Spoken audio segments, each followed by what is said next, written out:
బులెటిన్లో డీటెయిల్ చూస్తే ఏడాది పాటు ప్రజలు బంగారం కొనుగోలు చేయొద్దని ప్రధానమంత్రి నరేంద్ర మోదీ పిలుపు ఇచ్చాక అందరి ఫోకస్ ఇదే ఉంది. బంగారం ఎందుకు కొనుగోలు చేయొద్దన్నారని ఆరా తీసేవారు కొందరైతే బంగారం కొనొద్దంటే ఎలా అని ప్రశ్నించేవారు కనిపిస్తున్నారు. మోదీ విధానాల వల్లే ఈ దుస్థితి ఎదురైందని ప్రత్యర్థి పార్టీల నేతలు విమర్శలకు పదును పెడుతున్నారు. కానీ మన దేశానికి స్వాతంత్ర్యం వచ్చినప్పటి నుంచి కేంద్రంలో ఉన్న ప్రభుత్వాలకు బంగారం చాలా సందర్భాల్లో ముచ్చెమటలు పట్టించింది. సంక్షోభ సమయంలో పాలకులకు ఏం చేయాలో దిక్కుతోచని దుస్థితి. నాడు కేంద్రం తీసుకున్న కొన్ని చర్యలు దారుణంగా బిడుచుకొట్టాయి. మరికొన్ని నిర్ణయాలు కొంత ఊరటనిచ్చాయి. ఇంకొన్ని చర్యలు ప్రభుత్వ ఖజానాకు చిల్లు పెట్టాయి. అది ఎలాగో ఈ ప్రత్యేక డ్రైవ్లో చూద్దాం.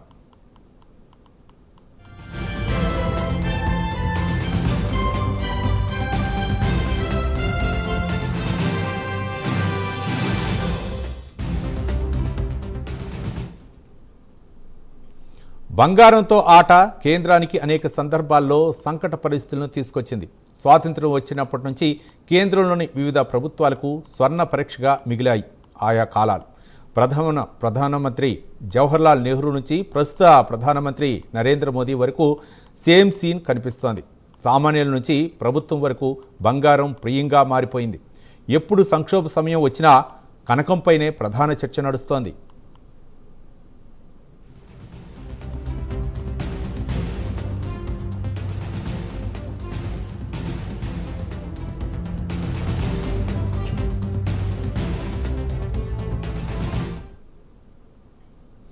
పంతొమ్మిది 1962లో తొలిసారి బంగారంపై కేంద్ర ప్రభుత్వం నియంత్రణ పెట్టింది. భారత్ చైనా యుద్ధం తరుణంలో 1962లో ప్రత్యేక చట్టం తెచ్చింది నాటి కేంద్ర సర్కార్. యుద్ధం వల్ల పెద్ద మొత్తంలో విదేశీ మారకద్రవ్య లోటు వచ్చింది. నాటి కేంద్ర ఆర్థిక మంత్రి మొరార్జీ దేశాయ్ ఆధ్వర్యంలో గోల్డ్ కంట్రోల్ చట్టం చేశారు.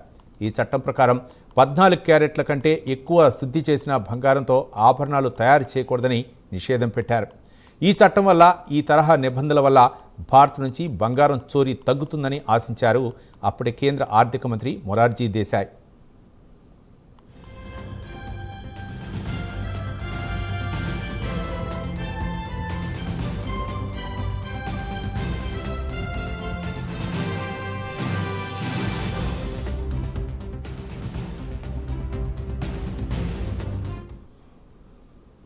మొరార్జీ దేశాయ్ తెచ్చిన ఈ చట్టంతో మన దేశంలో బంగారం స్మగ్లింగ్ ఊపందుకుంది.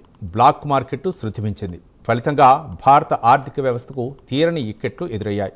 ఈ చట్టం వల్ల ఎదురైన ప్రతికూల పరిస్థితులు మన దేశాన్ని దశాబ్దాల పాటు పీడించాయని చెప్పాలి. ఇక 1991లో వచ్చిన ఆర్థిక సంక్షోభం మరింత ఆందోళనకరంగా నిపుణులు ఇప్పటికీ ప్రత్యేకంగా చెబుతారు. 1991 సమయంలో భారత్లో కేవలం 2 వారాలకు మాత్రమే సరిపడా విదేశీ మారకద్రవ్య నిల్వలే ఉన్నాయి. దాంతో నాడు కేంద్రంలో ఉన్న ప్రభుత్వాలకు ముచ్చెమటలు పట్టాయి. ఈ సమస్యను అధిగమించేందుకు bank of England, union of bank of స్విట్జర్లాండ్తో ఉన్న 47 టన్నుల బంగారాన్ని నాటి కేంద్ర ప్రభుత్వం తాకట్టు పెట్టింది. ఇందుకోసం నాడు ముంబై ఎయిర్పోర్ట్ నుంచి బంగారం నిల్వలు బాక్సులు పెద్ద సంఖ్యలో తరలించారు.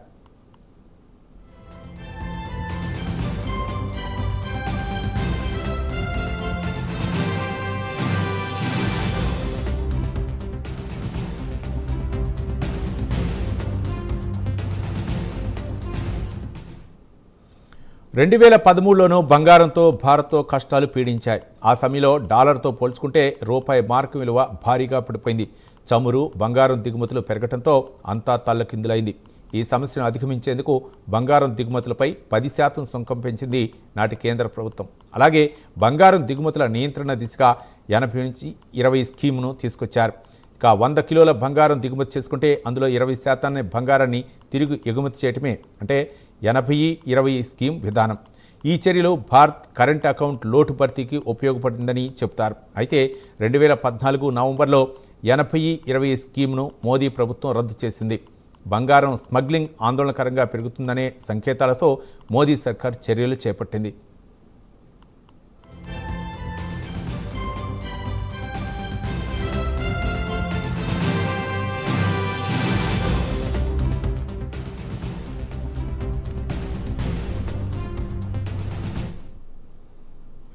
ఇక 2015లో గోల్డ్ బాండ్ స్కీమ్ తెచ్చింది నరేంద్ర మోదీ సర్కార్. వాస్తవ గోల్డ్ కాకుండా పేపర్ గోల్డ్ వైపు జనాన్ని మళ్లించేందుకు కేంద్రం ప్రయత్నించింది.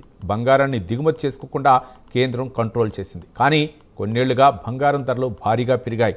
గోల్డ్ బాండ్స్ విక్రయించే సమయంలో బంగారం ధరలు పడిపోయి కలవరపెట్టాయి. దీంతో సర్కార్ ఖజానా నుంచి భారీగా డబ్బులు చెల్లించాల్సి వచ్చింది కేంద్రానికి. ఫలితంగా సావరణి గోల్డ్ బాండ్ల జారీని కేంద్రం నిలిపివేసింది. ఇక వివరంగా చెప్పాలంటే గోల్డ్ బాండ్ల వల్ల కేంద్రానికి 2 రకాల నష్టం వాటిల్లింది. అందులో ఒకటి పెట్టుబడిదారులకు ఏటా 2.5% వడ్డీ చెల్లించాల్సి రావటం, రెండోది బాండ్ల కాలపరిమితి ముగిశాక భారీగా పెరిగిన ధరల ఆధారంగా డబ్బు చెల్లించాల్సి రావడంతో కేంద్రంపై పెనుభారం పడింది. దీంతో 2024 బడ్జెట్లో బంగారం దిగుమతి సుంకాన్ని 15% నుంచి 6%కి తగ్గించారు. కేంద్రం తీసుకున్న ఈ చర్యతో బంగారం ధరలు దిగొచ్చాయి. అదే గోల్డ్ బాండ్లను కేంద్రం ఉంచుకొని ఉంటే ఖజానాకు చిల్లు పడేది.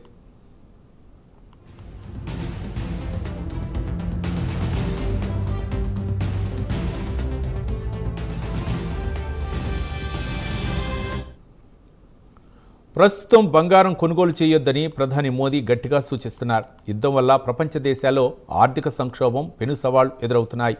డాలర్లో పోగేసుకోవడానికి బంగారం కొనుగోలుకు పెట్టుబడిదారులు ఆసక్తి చూపిస్తున్నారు. ప్రస్తుతం భారత్లో బంగారంపై పెట్టుబడి లేదు. జనాలు బంగారం కొనుగోలు చేసి లాకర్లో దాచుకుంటున్నారు. ఇలా లాకర్లో బంగారాన్ని దాచుకోవటము ఇబ్బందే. బంగారం దాచుకోవడంతో మనీ సర్క్యులేషన్పై ప్రభావం పడుతుంది. అందుకే ప్రజలు బంగారం వైపు డబ్బు ఖర్చు పెట్టకుండా ఆ డబ్బును అభివృద్ధితో పాటు ఇతర పనులకు వెచ్చించాలని, షేర్ బజార్లో పెట్టాలని సంకేతాలు ఇస్తున్నారు ప్రధానమంత్రి. ఫలితంగా మనీ సర్క్యులేషన్ పెరుగుతుంది. అంతేకాదు ఈ చర్యల వల్ల విదేశీ మారక ద్రవ్య నిల్వలకు వచ్చిన ఇబ్బంది ఉండదు. డాలర్తో పోల్చితే రూపాయి మార్క విలువ సైతం బలోపేతం అవుతుందన్నది నిపుణుల మాట.